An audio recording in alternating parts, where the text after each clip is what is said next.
اعوذ باللہ من الشیطان الرجیم بسم اللہ الرحمن الرحیم یسألونک ماذا ينفقون قل ما انفقتم من خیر فللوالدین والاقربین والیتامی والمساکین وابن السبیل 215 نمبر آیت سے اب تیسرا باب شروع ہو رہا ہے. 242 نمبر آیت تک ہوگا. اس میں 18 احکام ہیں گھر کو ٹھیک کرنے کے لیے اور رد ہے رسومات جاہلیت پر جو مال کے خرچ کرنے کے بارے میں تھے، طلاق کے بارے میں تھے، اور پھر رجوع کرنے کے بارے میں، طلاق کے بعد رجوع کرنے کے اس رسومات پر رد ہے. اس باب میں یہ جو آیت ہے 215 نمبر آیت، اس میں پہلا ذکر ہے مصارف انفاق کے بارے میں اور جاہلیت کے ایک رسم پر رد ہے جو کہ فضول جگہوں پر مال خرچ کرنا ہے، اور یہ انفاق واجب ہے جب مالی طاقت ہو. اور اس میں بأساء یعنی اوپر جو ذکر ہو چکا ہے نا، اس کا نمونہ اس میں ذکر ہے. یسألونک ماذا ينفقون، آپ صلی اللہ علیہ وسلم سے پوچھتے ہیں کہ کیا خرچ کرے. قل کہہ دو ما انفقتم من خیر، جو مال بھی تم خرچ کرو، فللوالدین والاقربین والیتامی والمساکین وابن السبیل، وہ ماں باپ اور رشتہ داروں اور یتیموں اور محتاجوں اور مسافروں کا حق ہے. وما تفعلوا من خیر فإن اللہ بہ علیم، اور جو نیکی تم کرتے ہو سو بے شک اللہ خوب جانتا ہے. 216 نمبر آیت، یہ دوسرا حکم ہے. اس میں ایک قانون کی طرف اشارہ ہے کہ خیر اور شر کا عقل سے نہیں بلکہ شرع سے جائزہ لیا کرے، اور یہ رد ہے جاہلوں پر جو قتال کو برا سمجھتے ہیں. کتب علیکم القتال وہو کرہ لکم، تم پر جہاد فرض کیا گیا ہے اور تمہیں ناگوار ہے. وعسیٰ ان تکرہوا شیئا وہو خیر لکم، اور ممکن ہے تم کسی چیز کو ناگوار سمجھو اور وہ تمہارے لیے بہتر ہو. وعسیٰ ان تحبوا شیئا وہو شر لکم، اور ممکن ہے کہ تم کسی چیز کو پسند کرو اور وہ تمہارے لیے مضر ہو. واللہ یعلم وانتم لا تعلمون، اور اللہ ہی جانتا ہے اور تم نہیں جانتے. عسیٰ اللہ کی طرف سے یقین کے لیے ہوتا ہے. اور اس آیت میں الذرہ کا نمونہ ذکر ہے، الذرہ جو پہلے آیت میں ذکر ہو چکا ہے. 217 نمبر آیت، یہ تیسرا حکم ہے کہ مبارک اوقات کی رعایت شرع کے مطابق ہونی چاہیے، اور یہ رد ہے طریقہ جاہلیت پر کہ جب کمزور ہوتے تو پھر حرمت کے مہینوں میں قتال کو گناہ سمجھتے، اور جب طاقتور ہوتے تو پھر کسی بھی طرح کی رعایت نہ کرتے. شرک اور مسجد حرام سے موحدین کو منع کرنا یہ گناہ وہ نہیں سمجھتے تھے. اور اس آیت میں تخفیف اخروی ہے مرتدین کے لیے، ان کا ذکر ہے. اور اس آیت میں الزلزلہ کا نمونہ ذکر ہے جو اوپر آیت میں آیا تھا، یعنی مخالفین کے اعتراض کا ذکر ہے جو مراد تھا. اس میں اشارہ ہے کہ بڑے گناہ سے بچنے کے لیے چھوٹے گناہ حسن لغیرہ بن جاتا ہے. اور یہاں کفار کے 6 بڑے کفریات اور گناہ کا تذکرہ بھی ہے. یسألونک عن الشہر الحرام قتال فیہ، آپ سے حرمت والے مہینے میں لڑائی کے متعلق پوچھتے ہیں. قل قتال فیہ کبیر، کہہ دو اس میں لڑنا بڑا گناہ ہے. وصد عن سبیل اللہ وکفر بہ، اور اللہ کے راستے سے روکنا اور اس کا انکار کرنا. والمسجد الحرام واخراج اہلہ، اور مسجد حرام سے روکنا اور اس کے رہنے والوں کو اس میں سے نکالنا.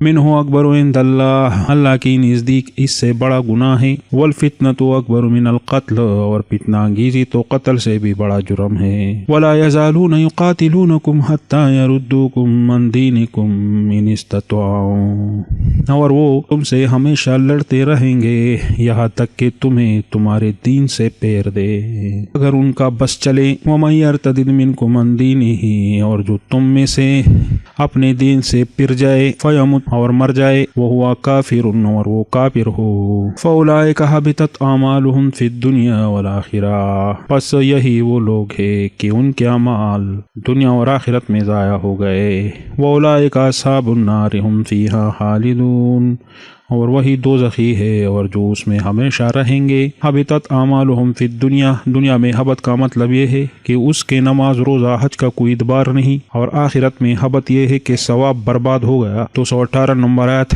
اس آیت میں بشارت ہے ایمان والوں کے لیے، مہاجرین اور مجاہدین کے لیے مرتدین کے مقابلے میں. ان الذین آمنوا والذین ہاجروا وجاہدوا فی سبیل اللہ اولئک یرجون رحمت اللہ واللہ غفور رحیم، بے شک جو لوگ ایمان ایمان لائے اور جنہوں نے ہجرت کی اور اللہ کی راہ میں جہاد کیا وہی اللہ کی رحمت کے امیدوار ہے اور اللہ بڑا بخشنے والا و نہایت رحم والا ہے۔ یرجون رحمت اللہ ہے، یہ جملہ خبریہ ہے، انشاء کے معنی پر ہے، یعنی امید کرنی چاہیے۔ 219 نمبر آیت، یہ چوتھا حکم ہے شراب اور جوئے کے بارے میں۔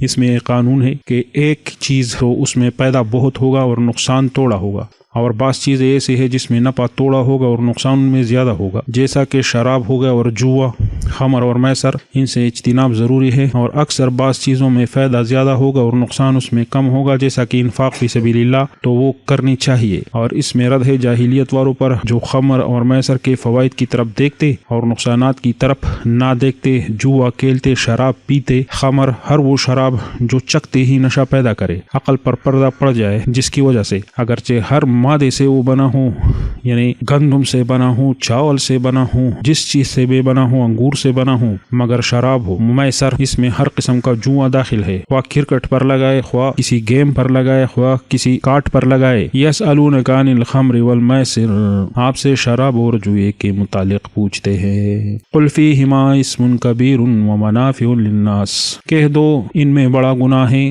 اور لوگوں کے لیے کچھ پیدی بھی ہے۔ وہ اسم اکبر من نفعہما، اور ان کا گناہ ان کے نفع سے بہت بڑا ہے۔ وَيَسْأَلُونَكَ مَاذَا يُنْفِقُونَ، اور آپ سے پوچھتے ہیں کہ کیا خرچ کرے، قُلِ الْعَفْوَ، کہہ دو جو زائد ہو اس سے خرچ کرے۔ كَذَلِكَ يُبَيِّنُ اللَّهُ لَكُمُ الْآيَاتِ لَعَلَّكُمْ تَتَفَكَّرُونَ، ایسے ہی وہ اللہ وضاحت کرتا ہے احکام کے بارے میں اس لیے تاکہ تم غور کرو۔ وَإِسْمُهَا أَكْبَرُ مِن نَفْعِهِمَا، وہ گناہ جو ان دونوں کی وجہ سے پیدا ہوتا ہے، اکبر اکثر نہیں فرمایا، اس میں اشارہ ہے کہ یہ ایک بد گناہ ہے، بے شمار پیدوں سے قبیح اور بد ہے۔ تتفکرون فی الدنیا والآخرہ، دنیا کا فکر یہ ہے کہ کچھ مال اپنی ضروریات کے لیے بچائے رکھ، تمام مال خرچ نہ کر، اور آخرت کا فکر یہ ہے کہ مال اللہ تعالیٰ کے لیے خرچ کر۔ 220 نمبر آیت، یہ پانچواں حکم ہے یتیموں کے بارے میں اور رد ہے طریقہ جاہلیت پر، وہ یتیموں پر ظلم کرتے اور ان کا مال دھوکوں سے ہڑپ کرتے۔ فی الدنیا والآخرہ، دنیا اور آخرت کے بارے میں۔ وَيَسْأَلُونَكَ عَنِ الْيَتَامَى، اور یتیموں کے متعلق آپ سے پوچھتے ہیں۔ قُلْ إِصْلَاحٌ لَهُمْ خَيْرٌ، کہہ دو کہ ان کا اصلاح کرنا بہتر ہے۔ وَإِن تُخَالِطُوهُمْ فَإِخْوَانُكُمْ، اور اگر تم انہیں ملا لو تو وہ تمہارے بھائی ہے۔ وَاللَّهُ يَعْلَمُ الْمُفْسِدَ مِنَ الْمُصْلِحِ، اور اللہ بگاڑنے والوں کو اصلاح کرنے والے سے الگ جانتا ہے۔ وَلَوْ شَاءَ اللَّهُ لَعَانَتَكُمْ، اور اگر اللہ چاہتا تو تمہیں تکلیف میں ڈالتا۔ ان اللہ عزیز حکیم، بے شک اللہ غالب حکمت والا ہے۔ المفسد، جو یتیموں کا مال کھائے دھوکے سے، یعنی ان کے ساتھ اپنا مال مکس کرے اور پھر کھائے۔ لعنتکم، لعنت بڑے مشقت اور تکلیف کو کہتے ہیں، اس سے مراد سخت حکم دینا ہے۔ 221 نمبر آیت، یہ چھٹا حکم ہے، یہ منع نکاح اہل شرک کے ساتھ، کیونکہ موحد اور مشرک کے درمیان اتفاق نہیں پیدا ہو سکتا، اور یہ رد ہے جاہلوں پر جو نکاح میں حسن، مال اور نسب کا لحاظ کرتے۔ تو اللہ تعالیٰ نے فرمایا کہ عقیدے اور توحید کا لحاظ کرے، اس میں انڈرسٹینڈنگ کی طرف اشارہ ہے کہ انڈرسٹینڈنگ ضروری ہے گھر کو چلانے کے لیے۔ وَلَا تَنكِحُوا الْمُشْرِكَاتِ حَتَّى يُؤْمِنَّ، اور مشرک عورتیں جب تک ایمان نہ لائے ان سے نکاح نہ کرو۔ وَلَامَةٌ مُؤْمِنَةٌ خَيْرٌ مِّن مُشْرِكَةٍ وَلَوْ أَعْجَبَتْكُمْ، اور مشرک عورتوں سے ایماندار لونڈی بہتر ہے گو وہ تمہیں بلی معلوم ہو۔ وَلَا تُنكِحُوا الْمُشْرِكِينَ حَتَّى يُؤْمِنُوا، اور مشرک مردوں سے نکاح نہ کرو یہاں تک کہ وہ ایمان لائے۔ وَلَا عَبْدٌ مُؤْمِنٌ خَيْرٌ مِّن مُشْرِكٍ وَلَوْ أَعْجَبَكُمْ، اور البتہ مومن غلام مشرک سے بہتر ہے اگرچہ وہ تمہیں اچھا ہی لگے۔ اولئک یدعون الی النار، یہ لوگ دوزخ کی طرف بلاتے ہیں۔ واللہ یدعو الی الجنۃ والمغفرۃ بإذنہ، اور اللہ جنت اور بخشش کی طرف اپنے حکم سے بلاتا ہے۔ ویبین آیاتہ للناس لعلہم یتذکرون، اور لوگوں کے لیے اپنی آیات کھول کر بیان کرتا ہے تاکہ وہ نصیحت حاصل کرے۔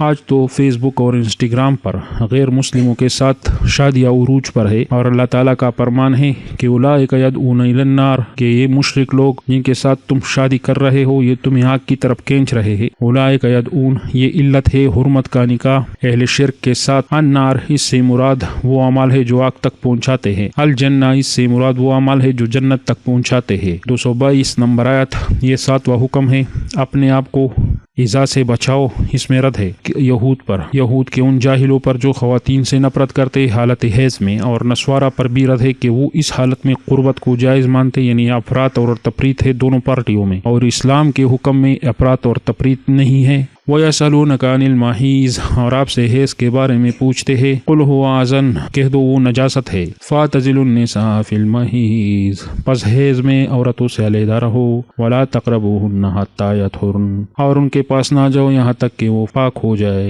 فَإِذَا تَطَهَّرْنَ فَأْتُوهُنَّ مِنْ حَيْثُ أَمَرَكُمُ اللَّهُ، پھر جب وہ پاک ہو جائے تو ان کے پاس جاؤ یا جہاں سے اللہ نے تمہیں حکم دیا ہے، إِنَّ اللَّهَ يُحِبُّ التَّوَّابِينَ وَيُحِبُّ الْمُتَطَّهِرِينَ، بے شک اللہ توبہ کرنے والوں کو دوست رکھتا ہے اور بہت پاک رہنے والوں کو دوست رکھتا ہے۔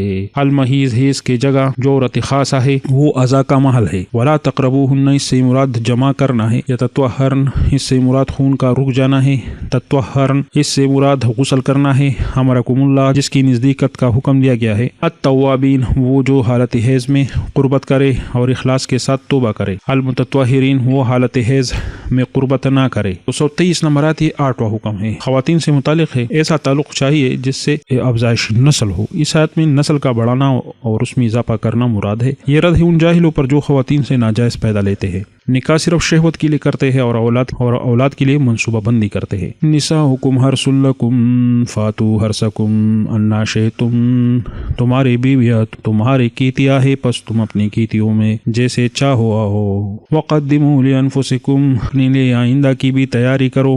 واتقوا اللہ، اللہ سے ڈرتے رہو۔ وعلموا، اور جان لو، انکم ملاقوہ کہ تم ان سے ضرور ملو گے۔ وبشر المؤمنین، اور ایمان والوں کو خوشخبری سنا دو۔ فاتو حرثکم، انا یعنی جمع کرنا خاص ہے، فرج کے ذریعے جو خاص جسے حرث کہا گیا، دوسری طرف جو عورت کی ہے اس کو پرس کہتے ہیں۔ انا شئتم یہ کیپ اور متا کے معنی پر ہے، یعنی عموم کی پیات اور اوقات کا اشارہ ہے اور مکان ایک ہی ہوگا۔ وقدموا لانفسکم، نیت پیدائش اولاد کی ضروری ہے۔ آیت نمبر 224، یہ 9واں حکم ہے۔ مطلب یہ ہے کہ نیکی اور اصلاح کے کاموں سے اپنے آپ کو منع نہ کرو، اگرچہ تم نے اس کی نہ کرنے کی قسم بھی کہی ہو تو قسم توڑ دو، یہ تم پر واجب ہے اس کا قسم توڑنا، اور یہ رد ہے ان جاہل لوگوں پر جو بے جا قسمیں کھاتے ہیں اور نیک کاموں سے اپنے آپ کو روکتے ہیں۔ وَلَا تَجْعَلُوا اللَّهَ عُرْضَةً لِأَيْمَانِكُمْ، اور اللہ کو اپنی قسموں کا نشانہ نہ بناؤ۔ أَن تَبَرُّوا وَتَتَّقُوا، نیکی اور پرہیزگاری، وَتُصْلِحُوا بَيْنَ النَّاسِ، اور لوگوں کے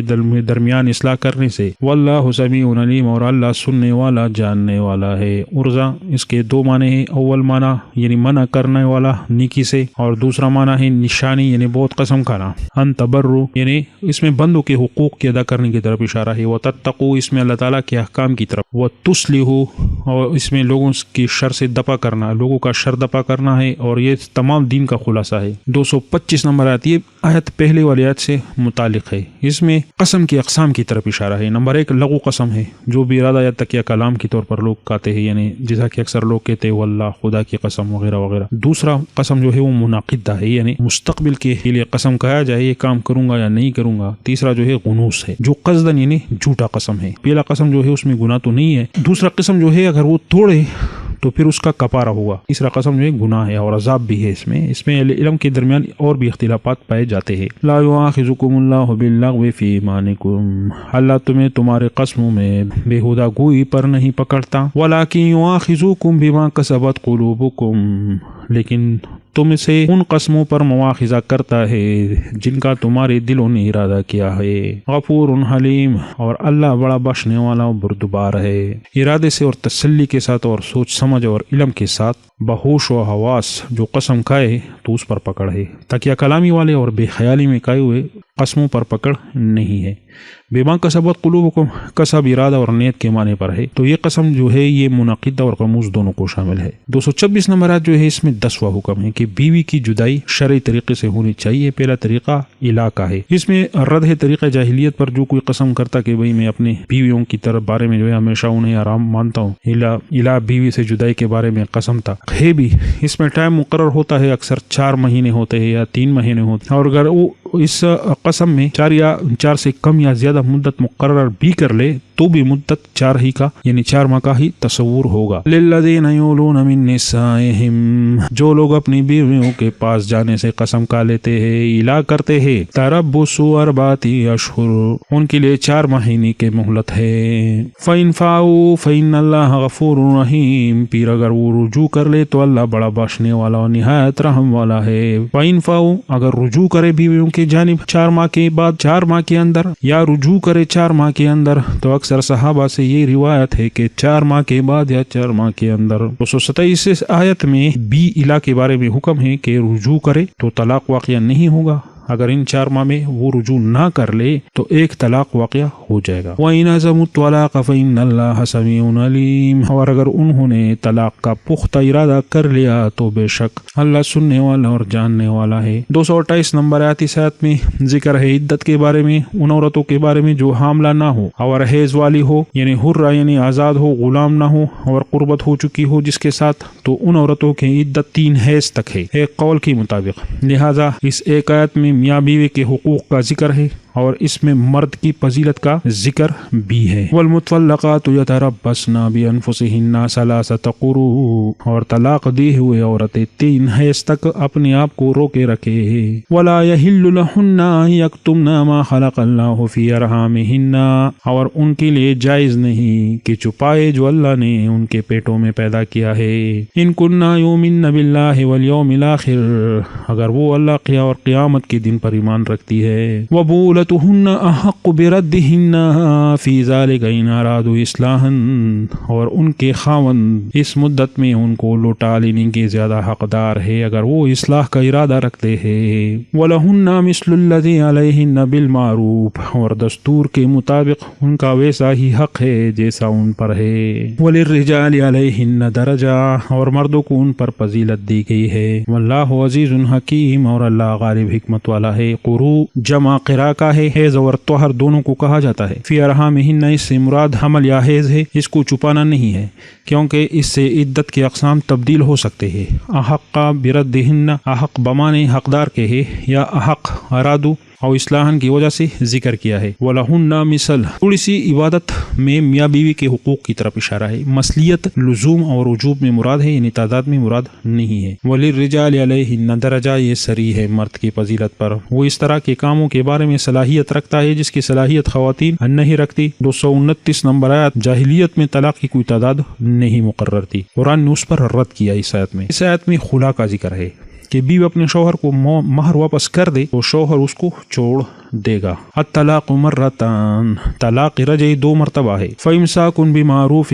پھر بلائی کے ساتھ روک لینا ہے، اور تسریح باحسان، یعنی کے ساتھ چھوڑ دینا ہے. ولا یحل لکم ان تاخذوا مما آتیتموہن شیئا الا یخافا اللہ یقیم حدود اللہ، اور تمہارے لیے اس میں سے بھی کچھ بھی لینا جائز نہیں ہے جو تم نے انہیں دیا مگر یہ کہ دونوں ڈرے کہ اللہ کے حد قائم نہیں رکھ سکیں گے.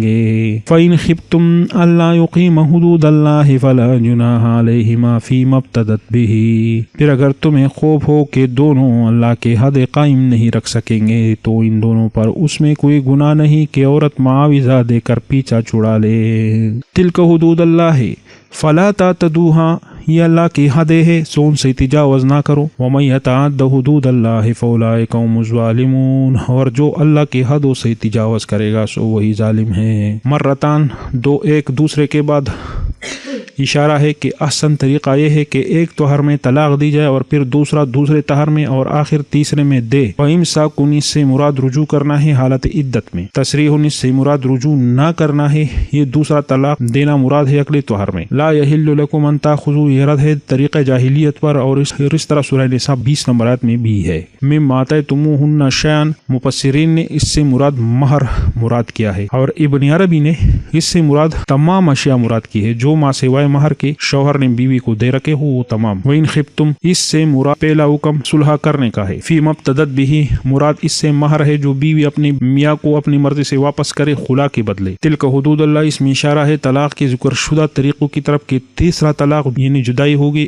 یہ ایک جگہ نہیں طہر میں ہوگا. 230 نمبر آیت، اس میں تیسرا طلاق ذکر ہے دلیل پاک کے ساتھ. بیوی بغیر تحلیل کے اپنے شوہر کے لیے پھر اس کے بعد حلال نہیں ہوگی. اس میں ہیلا کرنا بھی جائز نہیں ہے، ناجائز ہے وہ. حدیث حدیث میں محلل اور محلہو کے اوپر لعنت بھیجی گئی ہے، اور حدیث ابن عمر رضی اللہ تعالیٰ عنہ جو ابن کثیر نے نقل کیا ہے، اور حدیث رکانہ جو مسند احمد نے بیان کی ہے، اس میں سنت نبی صلی اللہ علیہ وسلم، ابو بکر رضی اللہ تعالیٰ عنہ اور عمر رضی اللہ تعالیٰ عنہ کی سنت یہ ہے کہ 3 طلاق جو ایک ہی جگہ دی جائے طلاق رجعی واقعہ ہوگی۔ فَإِن طَلَّقَهَا فَلَا تَحِلُّ لَهُ، پھر اگر اسے طلاق دے دی، تیسرا طلاق، من بعد حتیٰ تنکحا زوجا غیرہ، تو اس کے بعد اس کے لیے وہ حلال نہ ہوگی یہاں تک کہ وہ کسی اور خاوند سے نکاح کرے۔ فَإِن طَلَّقَهَا فَلَا جُنَاحَ عَلَيْهِمَا أَن يَتَرَاجَعَا إِن ظَنَّا أَن يُقِيمَا حُدُودَ اللَّهِ، پھر اگر وہ اسے طلاق دے دے تو ان دونوں پر کوئی گناہ نہیں کہ آپس میں رجوع کر لے اگر ان کا گمان غالب ہو کہ وہ اللہ کی حد قائم رکھ سکیں گے۔ وَتِلْكَ حُدُودُ اللَّهِ يُبَيِّنُوهَا لِقَوْمٍ يَعْلَمُونَ، اور یہ اللہ کی حدیں ہے، وہ انہیں کھول کر بیان کرتا ہے ان لوگوں کے لیے جو علم رکھتے ہیں۔ حتیٰ تنکحو، اس سے مراد جمع کرنا ہے، اور صحیح حدیث کے ذریعے جمع دوسرے شوہر کا شرط ہے۔ ان الظن، ظن گمان، اس بنا پر کہا کہ آنے والے وقت کا علم انسان کو نہیں ہو سکتا۔ 131 نمبر آیت، اس آیت میں رد ہے طریقہ جاہلیت پر جو ہر طلاق کے بعد رجوع کرتے، اور رجوع کا مقصد بیوی کو صرف ضرر دینا تھا، طلاق کا شمار ان میں نہیں تھا۔ وَإِذَا طَلَّقْتُمُ النِّسَاءَ فَبَلَغْنَ أَجَلَهُنَّ فَأَمْسِكُوهُنَّ بِمَعْرُوفٍ أَوْ سَرِّحُوهُنَّ بِمَعْرُوفٍ، اور جب عورتوں کو طلاق دے دو پھر وہ اپنی عدت کو پہنچ جائے تو انہیں حسن سلوک سے روک لو یا انہیں دستور کے مطابق چھوڑ دو۔ وَلَا تُمْسِكُوهُنَّ ضِرَارًا لِتَعْتَدُوا، اور انہیں تکلیف دینے کے لیے نہ روکو تاکہ تم سختی کرو اس پہ۔ وَمَن يَفْعَلْ ذَلِكَ فَقَدْ ظَلَمَ نَفْسَهُ، اور جو ایسا کرے گا تو وہ اپنے آپ پر ظلم کرے گا۔ وَلَا تَتَّخِذُوا آیَاتِ اللَّهِ هُزُوًا، اور اللہ کی آیاتوں کا تمسخر نہ اڑاؤ۔ وَاذْكُرُوا نِعْمَتَ اللَّهِ عَلَيْكُمْ، اور اللہ کے احسان کو یاد کرو جو اس نے تم پر کیے ہیں۔ وَمَا أَنزَلَ عَلَيْكُمْ مِنَ الْكِتَابِ وَالْحِكْمَةِ يَعِظُكُمْ بِهِ، اور جو اس نے تم پر کتاب اور حکمت اتاری ہے کہ تمہیں اس سے نصیحت حاصل کرے۔ وَاتَّقُوا اللَّهَ وَاعْلَمُوا أَنَّ اللَّهَ بِكُلِّ شَيْءٍ عَلِيمٌ، اور اللہ سے ڈرو اور جان لو کہ اللہ ہر چیز کو خوب جاننے والا ہے۔ آیات اللہ حضوا، آیات پر مسخرے کرنا یہ ہے کہ اس پر عمل نہ کرے، حقیر جانے اسے۔ فَبَلَغْنَا أَجَلَهُنَّ، بلغا یہاں نزدیکت کے معنی پر ہے، اجلہن سے مراد عدت مقررہ ہے، نعمت اللہ اس سے مراد نکاح کے احکام ہے اور طلاق کی تفصیلات ہے۔ 232 نمبر آیت، یہ 11واں حکم ہے، طلاق کے بعد نکاح کرنا، اور جاہلیت کے طریقے پر رد ہے۔ جو بیوی کو طلاق دیتا تو پھر پہلا شوہر ہی جو ہے وہ نکاح کر سکتا تھا، یہ شرم کی بات تھی کہ دوسرے سے وہ نکاح کرتی، اور دوسرا یہ رسم تھا کہ عورت دوسرا نکاح نہیں کر سکتی تھی، یہ بھی باعث شرم بات تھی۔ وَإِذَا طَلَّقْتُمُ النِّسَاءَ فَبَلَغْنَ أَجَلَهُنَّ فَلَا تَعْضُلُوهُنَّ أَن يَنكِحْنَ أَزْوَاجَهُنَّ إِذَا تَرَاضَوْا بَيْنَهُم بِالْمَعْرُوفِ، اور جب تم عورتوں کو طلاق دے دو پس وہ اپنی عدت تمام کر چکی تو اب انہیں اپنے خاوند سے نکاح کرنے سے نہ روکو جبکہ وہ آپس میں دستور کے مطابق راضی ہو جائے۔ ذالک یعظ بہ، تم میں سے نصیحت اس کو کی جاتی ہے۔ من کان منکم یؤمن باللہ والیوم الآخر، جو اللہ پر اور قیامت کے دن پر ایمان رکھتا ہے۔ ذالکم ازکی لکم واطہر، یہ تمہارے لیے بڑی پاکیزگی اور بڑی صفائی کی بات ہے۔ واللہ یعلم وانتم لا تعلمون، اللہ ہی جانتا ہے اور تم نہیں جانتے۔ فبلغنا، یہاں بلوغ حقیقی معنی پر ہے، ازواجہن پہلی توجیہ پر مراد ہے، اس سے پہلا شوہر ہے، اور دوسرے توجیہ کے مطابق دوسرا شوہر مراد ہے جس سے اس کا اب نکاح ہو گیا۔ ذالک یعظ، جب رواج ختم کرنا مشکل ہے تو اسی وجہ سے 3 تاکیدات ذکر کی گئی ہے۔ ازکی لکم و اطہر، دونوں میں فرق یہ ہے کہ پہلا باطل تعلق بدنامی سے بچانا ہے، اطہر فحاشی اور بدکاری سے بچانا۔ 233 نمبر آیت، یہ 12واں حکم ہے، رضاعت کا معاملہ ہے اور بچوں کی تربیت سے متعلق ہے۔ جاہلیت کے طریقوں پر اس میں رد ہے کہ جب بیوی کی طلاق ہو جاتی تو پھر اتنی دشمنی ہوتی کہ شوہر کے بچے کو اپنا دودھ نہیں دیتی، اگر دودھ دے بھی دیتی تو شوہر اس کا حق یا خرچہ نہ دیتا تھا، تو اس کے لیے یہاں ایک قانون مقرر فرمایا۔ والوالدۃ یرضعن اولادہن حولین کاملین، اور مائیں اپنے بچوں کو پورے 2 برس دودھ پلائے۔ لمن اراد ان یتم الرضاعہ، یہ اس لیے ہے جو دودھ کی مدت پورا کرنا چاہے۔ وعلی المولود لہ رزقہن وکسوتہن بالمعروف، اور دودھ پلا جانے والیوں کا کھانا اور کپڑا دستور کے مطابق ہے۔ لا تکلف نفس الا وسعها، کسی کو تکلیف نہ دی جائے مگر اسی قدر کی اس کی طاقت ہو۔ لا تضار والدۃ بولدها ولا مولود له بولده، نہ ماں کو اس کے بچے کی وجہ سے تکلیف دی جائے اور نہ باپ ہی کو اس کے اولاد کی وجہ سے تکلیف ملے۔ وعلی الوارث مثل ذلک، اور وارث پر بھی ویسا ہی نفقہ ہے۔ فَإِنْ أَرَادَ فِصَالًا عَنْ تَرَاضٍ مِّنْهُمَا وَتَشَاوُرٍ فَلَا جُنَاحَ عَلَيْهِمَا، پھر اگر دونوں اپنی رضامندی اور مشورے سے دودھ چڑانا چاہے تو ان پر کوئی گناہ نہیں۔ وَإِنْ أَرَدْتُمْ أَن تَسْتَرْضِعُوا أَوْلَادَكُمْ فَلَا جُنَاحَ عَلَيْكُمْ إِذَا سَلَّمْتُم مَّا آتَيْتُم بِالْمَعْرُوفِ، اور اگر کسی اور سے اپنے اولاد کو دودھ پلوانا چاہے تو اس میں بھی تم پر کوئی گناہ نہیں، بشرطے کہ تم دے دو جو دستور کے مطابق تم نے دینا تم نے ٹھہرا دیا ہے۔ واتقوا اللہ، اور اللہ سے ڈرو۔ وَاعْلَمُوا، اور جان لو، ان اللہ بما تعملون بصیر، کہ تم جو کرتے ہو اللہ اسے خوب دیکھتا ہے۔ مولود لہ، اس یہ والد کو کہتے ہیں، اس میں اشارہ ہے کہ نسب بچے کا باپ کی طرف جاتا ہے، والدہ کی طرف نہیں جاتا، سوا نبی صلی اللہ علیہ وسلم کے، کیونکہ فاطمہ رضی اللہ تعالیٰ عنہ کا نسل علی نبی صلی اللہ علیہ وسلم کا ہے۔ والوالدہ، تو یہاں وہ مائیں مراد ہے جس کو طلاق دی جائے اور مدت بھی گزرے لیکن چھوٹے بچے بھی ہو تو اس پر دودھ دینا لازم ہے، والد پابند ہے اجرت دینے پر۔ حولین کاملان، یہ صاف دلیل ہے کہ مدت رضاعت صرف 2 سال تک ہے۔ لمن اراد ان یتمن، اشارہ ہے کہ 2 سال کا اتمام یہ بھی واجب نہیں۔ بولدہا، اضافت ولد بچے کا ماں والدہ کی طرف ہے، یعنی والدہ کی شفقت کی وجہ سے ہے۔ بولدہا وعلی الوارث، اگر والد زندہ نہیں، والد کے مال میں والدہ کا خرچہ پھر لازمی ہے، اور اگر بچے کا مال نہیں تو پھر قریبی رشتہ دار جو اس کے محرم ہے تو اس پر بھی لازم ہے کہ وہ نہ نفقہ دے۔ وَإِنْ أَرَدْتُمْ أَن تَسْتَرْضِعُوا، اگر والدہ بچے کا معذور ہو یا اجرت زیادہ مانگے تو پھر والد کو جائز ہے کہ رضاعت کے لیے دوسری عورت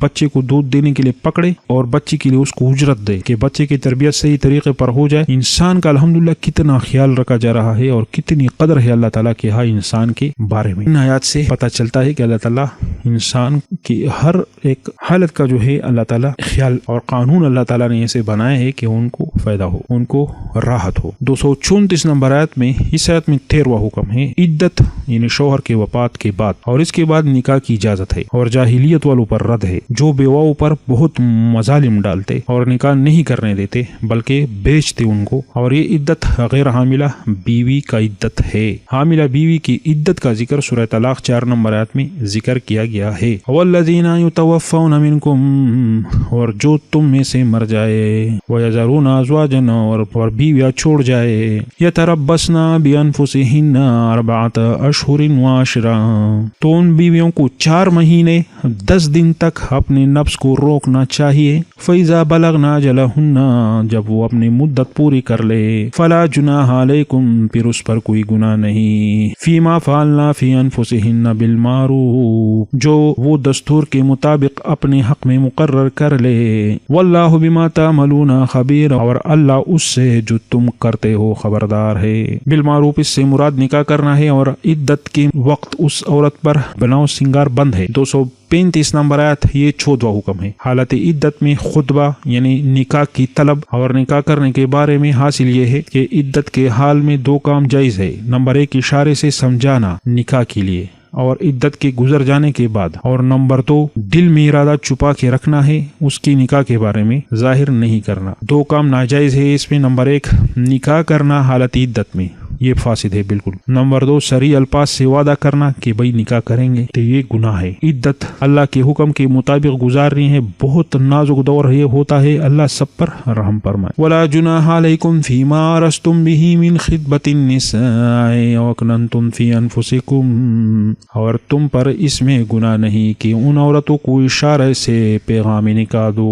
اور یا تم اسے اپنے دل میں چھپاؤ۔ عَلِمَ اللَّهُ أَنَّكُمْ سَتَذْكُرُونَهُنَّ وَلَكِنْ لَا تُوَاعِدُوهُنَّ سِرًّا إِلَّا أَن تَقُولُوا قَوْلًا مَعْرُوفًا، اللہ جانتا ہے کہ تمہیں ان عورتوں کا خیال پیدا ہوگا، لیکن مخفی طور پر ان سے نکاح کا وعدہ نہ کرو، مگر یہ کہ قاعدے کے مطابق کوئی بات کہوں، وَلَا تَعْزِمُوا عُقْدَةَ النِّكَاحِ حَتَّى يَبْلُغَ الْكِتَابُ أَجَلَهُ، اور جب تک میعاد نوشتہ پوری نہ ہو اس وقت تک نکاح کا قصد بھی نہ کرو۔ وَاعْلَمُوا أَنَّ اللَّهَ يَعْلَمُ مَا فِي أَنفُسِكُمْ فَاحْذَرُوهُ، اور جان لو کہ اللہ جانتا ہے جو کچھ تمہارے دلوں میں ہے، پس اس سے ڈرتے رہو۔ وَاعْلَمُوا أَنَّ اللَّهَ غَفُورٌ حَلِيمٌ، اور جان لو اللہ بڑے بخشنے والا بردبار ہے۔ عَلِمَ اللَّهُ أَنَّكُمْ، یہ اشارہ ہے علت جائز کرنے کے بارے میں پہلے دونوں کاموں کو۔ قولاً معروفاً، اس سے مراد قول ہے تعریض کے ساتھ۔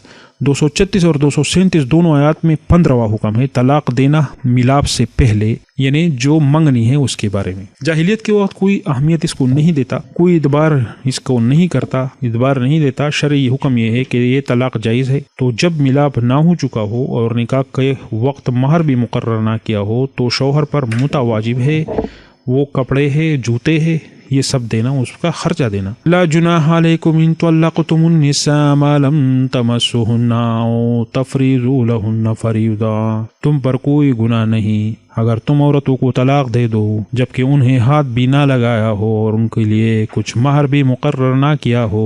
وَمَتِّعُوهُنَّ عَلَى الْمُوسِعِ قَدْرَهُ، اور انہیں کوئی سامان دے دو وسعت والے پر اپنے قدر کے مطابق ہے، وَعَلَى الْمُقْتِرِ قَدْرَهُ، اور مفلس پر اپنے قدر کے مطابق ہے، متاعًا بالمعروف، سامان حسب دستور ہے، حقاً علی المحسنین، نیکوکاروں پر یہ حق ہے۔ علی المحسنین اس سے مراد مسلمان ہے، اور یہ صفت تاکید کے لیے ذکر کیا گیا ہے۔ اور جب ملاپ نہیں کیا گیا ہے لیکن مہر مقرر کیا ہے تو آدھا یعنی نصف مہر بیوی کا حق ہے۔ وَإِن طَلَّقْتُمُوهُنَّ مِن قَبْلِ أَن تَمَسُّوهُنَّ، اور اگر تم انہیں طلاق دے دو اس سے پہلے کہ انہیں ہاتھ لگاؤ، وَقَدْ فَرَضْتُمْ لَهُنَّ فَرِيضَةً فَنِصْفُ مَا فَرَضْتُمْ، حالانکہ تم ان کے لیے مہر مقرر کچھ کر چکے ہو، نصف اس کا دے دو۔ الا ان یعفون او یعفو الذی بیدہ عقدۃ النکاح، مگر یہ کہ وہ معاف کر دے یا وہ شخص معاف کر دے جس کے ہاتھ میں نکاح کی گرہ ہے۔ عفو اقرب للتقوی، اور وہ تمہارا معاف کر دینا پرہیزگاری کے زیادہ قریب ہے۔ ولا تنسوا الفضل بینکم، اور آپس میں احسان کرنا نہ بھولو۔ ان اللہ بما تعملون بصیر، کیونکہ جو کچھ بھی تم کر رہے ہو اللہ اسے دیکھ رہا ہے۔ الا یعفون، اگر خاوند مقرر مہر بیوی کو نکاح کے وقت ادا کر لے اور طلاق کے بعد نصف واپس نہ لے بلکہ وہ بھی معاف کر لے، بیدہ عقدۃ النکاح اس سے مراد شوہر مراد ہے۔ اگر نکاح کے وقت مہر نہ دیا ہو تو طلاق کے بعد نصف مہر دینا چاہیے، لیکن اگر بیوی معاف کر دے تب، لیکن اگر بیوی معاف کرے تو وہ اور بات ہے۔ ولا تنسوا الفضل، اس سے مراد یہ ہے کہ طلاق کی وجہ سے ایک دوسرے کے ساتھ اسلامی تعلقات منقطع نہ کرو اور دشمنی نہ رکھو۔ ولا جناح یہاں عام معنی مراد ہے کہ گناہ اور تاوان دنیاوی دونوں نہیں ہے۔ 238 نمبر آیت 16واں حکم ہے، اس میں نماز کی حفاظت کے بارے میں اشارہ ہے کہ گھر کا انتظام بغیر نماز کا نہیں بنتا، اور اشارہ اس بات کی طرف بھی ہے کہ زنانہ کے مسائل اور فقہی مسائل میں شغل کی وجہ سے نماز سے غافل بھی نہیں ہونا چاہیے۔ اکثر روایات سے ثابت ہے کہ صلاۃ وسطیٰ عصر کا نماز ہے، اور محافظت سے مراد ہر نماز اپنے اوقات پر ادا کرنا، فرائض واجبات پورے ادا کرنا، خشوع سنن مستحبات سب ادا کرنا۔ حافظوا علی الصلوات والصلاۃ الوسطیٰ وقوموا للہ قانتین، سب نمازوں کی حفاظت کیا کرو اور خاص طور پر درمیانی نماز کی، اور اللہ کے لیے ادب سے کڑے رہا کرو۔ وقوموا للہ، یہ دلیل ہے کہ قیام نماز کا رکن ہے۔ قانتین قنوت اکثر طاعت کے معنی پر آتا ہے، اور اس سے مراد سکوت ہے دنیاوی باتوں سے۔ 239 نمبرات اس میں حکمی صلاۃ کا ہے، شدت خوف کے وقت کہ خوف کی وجہ سے ایک جگہ قیام نہیں کیا جا سکتا۔ فَإِنْ خِفْتُمْ فَرِجَالٌ أَوْ رُكْبَانًا، پھر اگر تمہیں خوف ہو تو پیادہ یا سواری پر ہی پڑھ لیا کرو۔ فَإِذَا أَمَنْتُمْ، پھر جب امن پاؤ، فَاذْكُرُوا اللَّهَ، تو اللہ کو یاد کیا کرو، كَمَا عَلَّمَكُم مَّا لَمْ تَكُونُوا تَعْلَمُونَ، ایسا اس نے تمہیں سکھایا ہے جو تم نہیں جانتے تھے۔ فَرِجَالًا أَوْ رُكْبَانًا، پیادہ یا سواری پر، اور رکوع اور سجدہ اشارے سے کیا کرے اور اشارے سے کرے۔ علم تکونوا تعلمون، اس سے مراد وہ طریقہ نماز کا ہے جو قرآن کریم میں اجمالی اور حدیث میں تفصیلی ذکر ہے۔ 240 نمبر آیت، یہ 17واں حکم ہے، عدت طریقہ احسان کے ساتھ، اور اس سے پہلے 234 میں واجب عدت بیان ہو چکا ہے، اور اس آیت میں احسانی عدت ذکر ہے، تو اس میں منسوخیت نہیں ہے۔ والذین یتوفون منکم ویذرون ازواجا وصیۃ لازواجہم متاعا الی الحول غیر اخراج، اور جو لوگ تم میں سے مر جائے اور بیویاں چھوڑ جائے تو انہیں اپنی بیویوں کے لیے سال بھر کے لیے گزارے کے واسطے وصیت کرنی چاہیے، گھر سے باہر گئے بغیر۔ فإن خرجنا فلا جناح علیکم فیما فعلنا فی انفسہن من معروف واللہ عزیز حکیم۔ پھر اگر وہ خود نکل جائے تو تم پر اس میں کوئی گناہ نہیں جو وہ عورتیں اپنے حق میں دستور کے موافق کرے، اور اللہ زبردست حکمت والا ہے۔ متاع نفقہ اور سکونت دونوں کو شامل ہے۔ فإن خرجنا یعنی بعد واجب عدت کے 4 ماہ اور 10 دن کے خود بخود گھر سے نکلے یا سال پورا نہ کرے، معروف نکاح کرنا یا حلال کسب یا والدین کی ملاقات کے لیے نکلنا۔ 241 نمبر آیت یہ 18واں حکم ہے عام متعلقہ لوگوں کے لیے، اور یہ متاع مستحب یا واجب ہے علماء کے اختلاف کے ساتھ۔ متاع جو ہے کپڑے، جوتے، دوپٹہ وغیرہ۔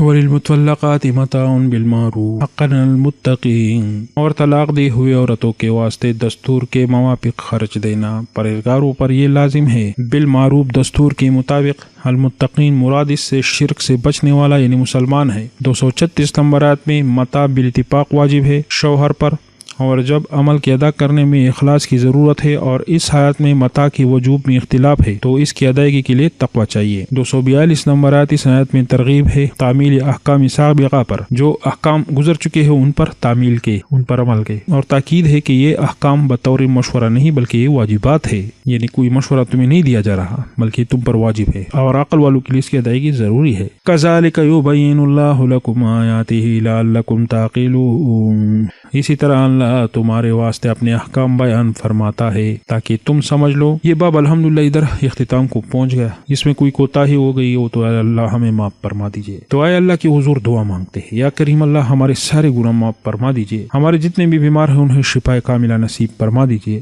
جتنے بھی مقروض ہیں ان کے قرض اپنے خزانہ غیب سے ادا فرمائے اللہ۔ یا کریم اللہ ہمارے ملک سے مہنگائی کی عذاب کو دور فرما، ہمیں سیدھے راستے پر چلنے کی توفیق عطا فرما، ہمیں نیک بنا دیجیے یا اللہ۔ یا کریم ہمارے اولاد پر رحم فرما دیجیے، ہمارے والدین پر رحم فرما دیجیے، رب ارحمہما کما ربیانی صغیرہ، ہر لمحہ ہمارے ساتھ اپنی مدد شامل حال فرما، تمام دنیا پر اسلام کا نظام قائم فرما، نپاس فرما، آخرت کی سختیوں سے اللہ ہمیں دور فرما، ہمیں ہر جگہ سکون اور ہر لمحے سکون عطا فرما، آمین۔ صدق اللہ العظیم۔